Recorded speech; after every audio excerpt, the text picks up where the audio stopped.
estamos leyéndola ahora, con el paso del tiempo, ya cada vez veo una escritura más sólida y que ya tiene otro reconocimiento. Los últimos libros, bueno, el de Ralde, están siendo traducidas, multipremiadas, bueno, la última parte de ahí, la biografía, multipremiada en Estados Unidos, Inglaterra, ya está traducida, ya está como en el centro del canon. Sí, no voy a leer todo, toda la biografía de ella, porque si no, no nos queda tiempo para lo importante. Para cambiar un poco, claro. ¿Qué es la idea del club de lectura? Exactamente, ¿qué es eso? ¿Por qué Carne propusiste?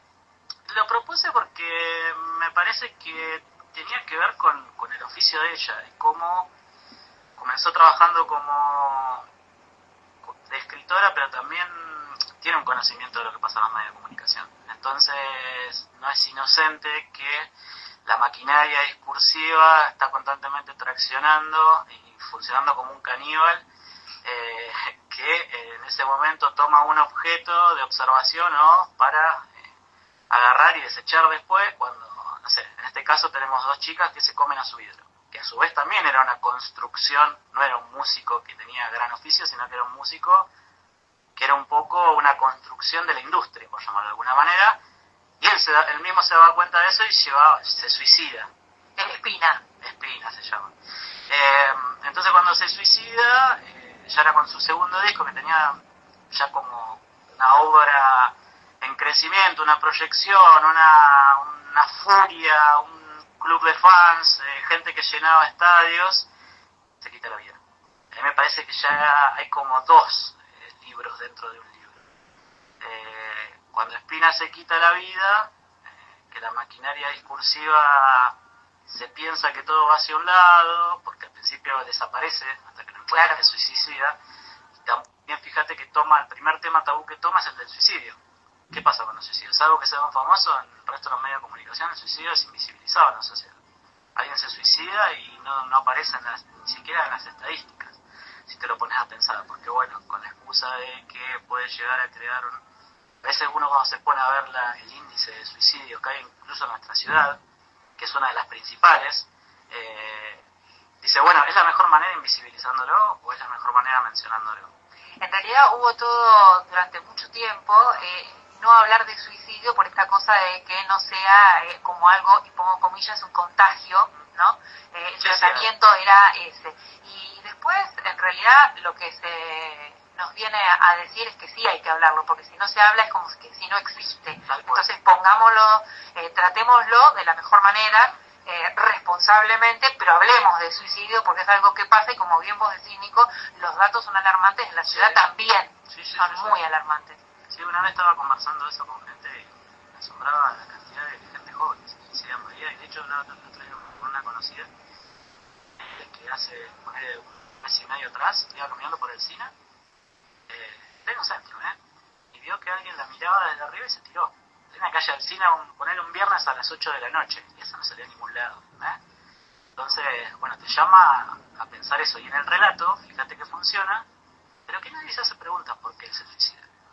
O sea, lo que empieza a hacer funcionar de vuelta al texto, vamos, lo bueno que tiene un club de lectura es que podemos spoilear todo. Totalmente. Cosa que me encanta, porque siempre...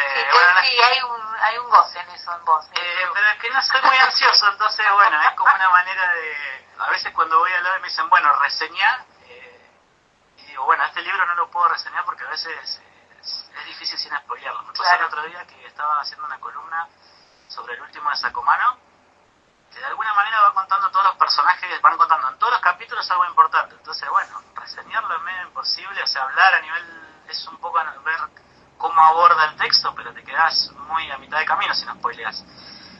Y acá me parece que funciona. No sé qué sensación te dejó a vos, qué cosas te atraparon del relato. En realidad es un relato que es muy crudo, y además como ella no deja de sorprenderme en esta construcción que hace del terror, que es un terror diferente al terror por ahí que venimos consumiendo desde el cine, el terror más pochoclero si querés, o el terror yankee. Es un terror diferente, que es tan natural o tan cotidiano como por ejemplo la construcción que hacen los medios de comunicación de un personaje como este que lo fagocitó la propia industria, y él en esa en esa construcción que hicieron de él, lo devuelve o lo vomita en un suicidio, ¿no? Y además lo que me fascinó, entre otras cuestiones, fue la construcción de estas dos chicas. No es una construcción que los medios de comunicación hagan sobre las pibas. Por lo general las ponen en un lugar de víctima, y acá no son pasivas.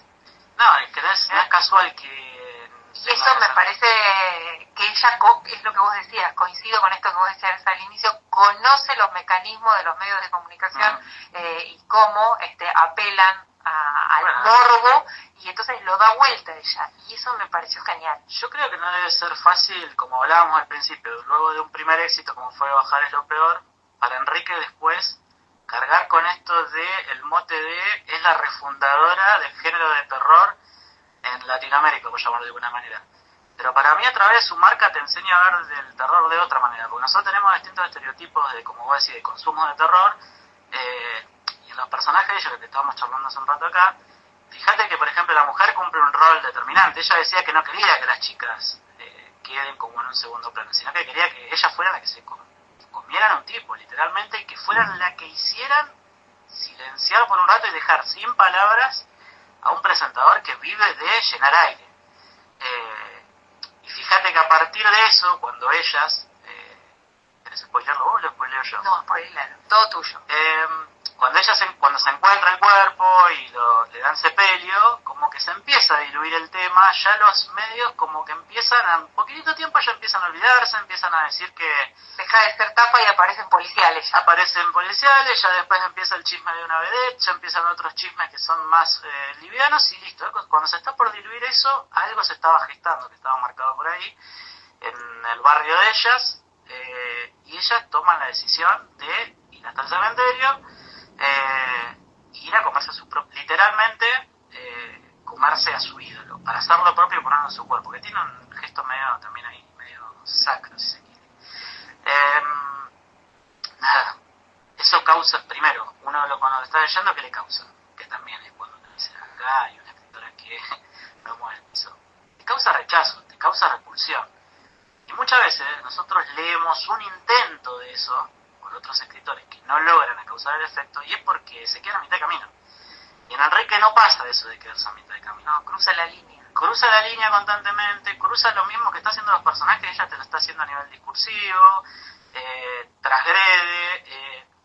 El efecto que te causa es, bueno, silencia la maquinaria discursiva de los medios, pero también de alguna manera te deja sin palabras como lector. Y lo hace con este gesto que tienen estas chicas, que si uno después al final lo repone, puede quedar incluso como que toman la posta, porque en la parte de la carta que se encuentra cuando la policía llega y encuentra el cuerpo de él les deja un mensaje y ellas lo reinterpretan a su estilo y hacen lo único que hacen es, mientras todo el mundo piensa que ellas están tomando todo al pie de la letra y el texto está hablando de la literalidad, en realidad ellas están reinterpretando y leyendo en otras capas del mensaje que daba su supuesto ídolo, su ídolo. Y en realidad lo que van y dicen un poco es que ellas sí son las que se atreven a dar el paso y a hacer el sacrificio, que el resto no, porque el resto ya se medio como que se empieza a olvidar un poco de este ídolo artificial, ¿no? Pero estamos charlando con Nico Guglielmetti a propósito del texto que nos propuso en esta oportunidad, que es Carne, de Mariana Enríquez. ¿Sabes qué otra cosa me llama la atención? Sí. Estuvo escrito 2008-2009, más o menos, ¿no? Depende la publicación. Y ahí ella, hace 17 años. Y plantea esto de ser visto y qué pasa no solo con la televisión, sino con los teléfonos y los dispositivos y los pibes y las pibas adolescentes. ¿Querés que escuchemos un pequeño extracto de la palabra de Mariana Enríquez a propósito justamente de lo que dice del texto Carne? Escuchemos el primero, sí, es cortito. Ya a esta altura no solamente por la televisión, por los teléfonos, por internet, por las selfies, ¿no? Por todas las maneras que tienen de ser vistos los chicos sobre todo. Bueno, ahí le preguntaban por el concepto de intimidad y por el concepto de ser visto. Yo lo traía por esto, porque hace 17 años y ella ya lo planteaba. Sí, se anticipa un campo. Creo que también la literatura un poco es eso, ¿no? Muchas veces nos pasa que hay autores que admiramos, autoras que admiramos por eso, por la capacidad que tienen de percibir la realidad. Ella también, bueno, dice mucho esto, ¿no? De que a ella le interesaba refundar el género de terror un poco desde la crítica social, porque hubiera sido... Tiene elementos fantásticos en otros relatos, en otros libros, Sí. pero trabaja con muchas problemáticas actuales, que era lo que ella tomó, que es cuando cuenta en las entrevistas o en las charlas que da en universidades y demás, que toma de King. Stephen King refunda en Estados Unidos un poco el género de terror a partir de el agobio o la alienación del sujeto de Vietnam para adelante. Él lo empezó a tomar cuando Stephen King era rector en un colegio, y cuando escribe Carrie fue a partir de su experiencia que veía los primeros tiroteos que hubo en las escuelas de Estados Unidos. Y ahí empieza de alguna manera a refundar el género de terror en Estados Unidos. Mariana cuenta que ella trata de ver qué problemas hay en Latinoamérica, cuáles son los problemas que están atravesando las mujeres, las minorías, las instancias de poder en esos cruces, porque vos si te fijas y analizás otros cuentos siempre toma personajes que son los que están al borde del sistema y de alguna manera le da un instante de poder, pero a través de el horror, el gore, o situaciones que nos descolocan como lector. Pero de alguna manera, a través del terror, arma alguna suerte de justicia poética también a favor de esa gente que está medio viviendo al margen. Nada, me parece que se adelantó un campo de ventaja con respecto a esto. Lo hablaba en varias entrevistas también, que hoy en día sos en cuanto a estás expuesto, o ella dice que cuando le preguntan a ella si ella no es una construcción también, y ella dice que es pudorosa, que ella también lo que creó una imagen de mujer media oscura, porque es mejor ponerse ese disfraz y salir ponerse un disfraz. Y me encantó esta diferencia que hace, dice, no tengo vergüenza, tengo pudor. Tiene pudor. Que es distinto, está bueno eso también. Sí, me parece muy interesante. Además, nada, me parece que también una parte de esto de los clubes de lectura y de poder acercarse a los textos y charlar a ver qué nos pasa cuando nos acercamos como lectores, está también la parte de ver cómo piensan sus autores, que no todos tenemos la oportunidad. Antaño no había esa oportunidad de tener en primera mano formatos audiovisuales donde nosotros podemos ver cómo construyeron, cómo pensaron los relatos, cómo están pensando el género. Entonces me parece que nos da otras herramientas también para poder entrar en un texto. Nico, hay otro recorte que dice que ella habla sobre una anécdota a propósito del libro, de la presentación que hizo y lo que le pasa con una chica que se acerca. Eso me interpeló mucho. ¿Querés que lo escuchemos? Sí, me parece fantástico. Vamos con el segundo. 14 años debía tener, una cosa así. Hay un relato en este libro donde hay unas nenas que se corran, que se mutilan el cuerpo. Estas nenas también hacen. Y esta nena viene y me dice, lo que le pasa a las chicas de tus cuentos, a mí me pasa, me dice, pero me pasa todo. Y yo le decía, ¿todo? Ella me dice, todo. Y me pregunta, al oído me lo preguntó, me dice, ¿vos también te cortás? Y yo le tuve que decir la verdad, que no. Y en ese momento creo que ella... Fue muy extraño lo que pasó, porque tuvo primero una decepción, porque se dio cuenta que había algo de eso que no era cierto. Cuando pasó un rato me di cuenta que un lector es eso también. Es el tipo que lo cree firmemente, que tiene fe firmemente en eso, que está totalmente convencida de la verdad de eso, y que cuando se encuentra con el artificio se decepciona, pero a lo mejor después eventualmente ahí puede volver a confiar en el texto solo. Tiene ese valor de verdad. Es una decepción muy sana, claro. Sí, claro. Es una decepción muy sana. Es una decepción muy... Mariana Enrique, escuchábamos ahí. Tremenda anécdota. Tremendo. Bueno, como docente, y ella contaba que un escritor es eso, ¿no? Es también tener la honestidad de decir, no me cortaba yo. Era una construcción y poder separarse a veces. Porque muchas veces la gente te lee en clave de autobiográfico. Y nada, y muchas veces uno toma... Mariana Enrique dice que ella está en todos los personajes de ella. Un poco de ella está en todos. Está en este Espinosa, en Espina, siempre le digo Espina, o sea, en Espina, sí, y también están las chicas, porque hay parte de el artista, hay como una crítica también al mundillo de la crítica en cuanto vos también valés, en cuanto estás muerto, que pasa mucho en la escritura, en el mundo de los escritores. Cuando muere un autor, vende el triple que lo que vendía en vida, incluso hay muchos que, digamos, jugando han hecho esto de inventar su muerte. Pero no me quiero ir por las ramas. Estaba hablando de esta anécdota que le cuenta a esta chica y es terrible, el tema de la identificación, y pasa, es una responsabilidad también. Y también me parece que el texto está atravesado por esto, porque habla de una edad donde las adolescentes, las adolescentes, son vulnerables. Y el peligro y la responsabilidad que tiene poder del mensaje y ser consciente de eso, porque bueno, nosotros lo vivimos hoy en nuestra sociedad actual, las responsabilidades que tienen de, no sé, un presidente peleándose con Lali Espósito. Peor, con un nene atacándolo autista. o con nene autista. Entonces, bueno, Jan Mochi. ¿cómo hace un artista para defenderse sabiendo que ellos también tienen un poder comunicacional, aunque las fuerzas no son equivalentes para nada? O sea, que un presidente te esté hostigando, nada, está hablando de, no hay equivalencias de poder. No, y aparte también, Nicolás, como escritor que sos, a veces las realidades, y ¿cómo escribo ficción con esta realidad que nos atraviesa? Es tremendo. Es tremendo, y también tenés que ver cómo hago para... No me puedo evadir y fingir demencia tampoco. Entonces, como que, bueno, a mí me pasó con el tema de la inundación. Que empecé a escribir una novela y la empecé a escribir desde las diferentes aristas, porque no quería mostrar una sociedad idealizada, pero tampoco quería mostrar una sociedad pesimista, porque hubo de todo. Hubo gente muy buena que perdió todo y a pesar de todo se iba a ayudar gente. Hubo gente que aprovechó para saquear negocios, hubo gente que aprovechó para pedir subsidios que no debía pedir, otra gente que lo necesitaba y no lo tuvo. Entonces, como que hubo de todo. Entonces, vos como escritor, ¿desde qué lugar te parás para contar la historia de la ciudad, la catástrofe que vivió? Bueno, es un desafío y también lo tenés que pensar desde dónde te parás. Es un desafío y también es una decisión. Y es una decisión, obviamente. Donde te parás y contás. Incluso hasta los silencios son, que en este texto también operan mucho. El silencio a veces es más poderoso que lo que decís. En el recorte de lo que invisibilizás a veces es más poderoso que lo que estás diciendo. Es más político que el posicionamiento político a veces.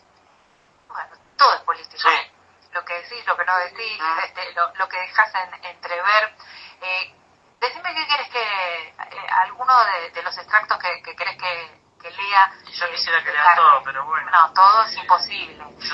Mientras tanto, en nuestra parte de noche, que es una novela de Mariana Enríquez que recomendamos mucho, vuelvo a ella porque en esto de la construcción de los personajes de terror, digamos, hay un terror que es muy diferente al terror que vos retratabas en la literatura europea o en la literatura de Stephen King, que es muy latinoamericano y que es muy poderoso además. Parece que... a mí me parece eso, o sea, lo leía y había esa... Hay un relato de Mariana Enríquez que a mí me vuela a la cabeza, que vos fijate lo que está pensando, está jugando Transliga, construye un relato, no me puedo acordar ahora bien el nombre del relato, pero ella construye un relato con una chica que se subía al subte y era hermosa, pero estaba quemada. Sí, es tremendo ese.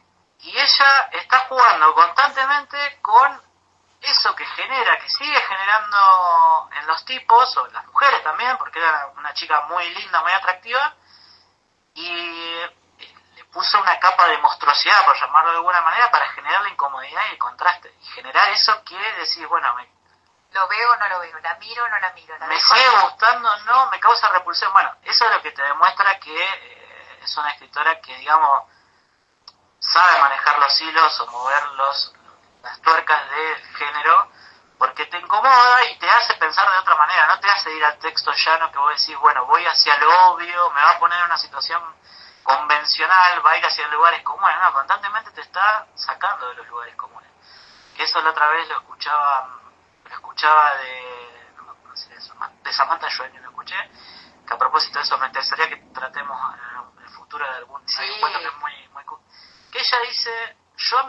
alumnos les hago escribir, cuando hacemos los talleres, que me dibujen a 10 familias en la playa.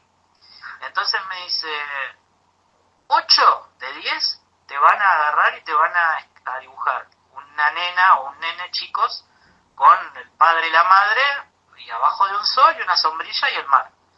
Y me dice, yo cuando estoy... Dos van a escribir algo distinto. Dice, yo cuando estoy pensando en la playa, estoy pensando un día a la madrugada y que esté llena de nieve. Dice, mi literatura va siempre a correrse de lo que todos los lectores están esperando. Y eso es lo que... por eso les lleva tanto tiempo pensar los textos, procesarlos, pensar cómo plantea la escena. Bueno, y en Enrique me parece que esto... me parece que ella también lo hace muy bien en la búsqueda de los personajes. Que eso también tiene que ver con haber investigado mucho, me parece. Son herramientas que también me parece que le da el periodismo. Estamos casi sobre el cierre, así que breve texto si querés.